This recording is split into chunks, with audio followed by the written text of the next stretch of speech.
Hi friends, வாங்க இன்றைக்கி கிராமத்து ஸ்டைலில் உப்புச்சாறு எப்படி வைக்கணும்னு பார்க்கலாம். இது ரொம்ப பேர் கேள்விப்பட்டிருக்க மாட்டேங்க. கிராமத்து ஸ்டைலில் இது டக்குன்னு வச்சுருவாங்க. இது எப்படி பண்ணுறது பார்க்கலாம். ஒரு கடாயில் எண்ணெய் ஊற்றிட்டு கடுகு வெந்தயம் போட்டு தாளிச்சிக்கோங்க.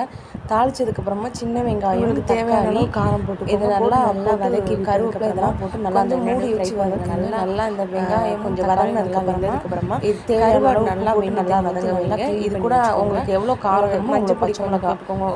மஞ்சள் பொடி போட்டுக்கோங்க. காரம் பத்தலாம் நீங்கள் மிளகாத்தூள் கூட போட்டுக்கலாம். இந்த கருவாடை நல்லா க்ளீன் பண்ணி வச்ச கருவாடை இது கூட போட்டு புளி கரைசல் நல்லா கரைச்சி வச்சுக்கோங்க. இந்த கருவாடை ஒரு 5 நிமிஷம் மூடி போட்டு ஒரு கிண்டிட்டு மூடி போட்டு ஒரு 5 நிமிஷம் அப்படியே அந்த ஆவிலே வைங்க. அதுக்கப்புறமா நம்ம அந்த புளி கரைசலை இது கூட ஊற்றிட்டு நல்லா உங்களுக்கு தேவையான அளவு தண்ணி ஊற்றிக்கோங்க. தண்ணி ஊற்றி நல்லா கொதி வந்ததுக்கப்புறமா இறக்குனீங்கன்னா புளிச்சாறு ரெடி.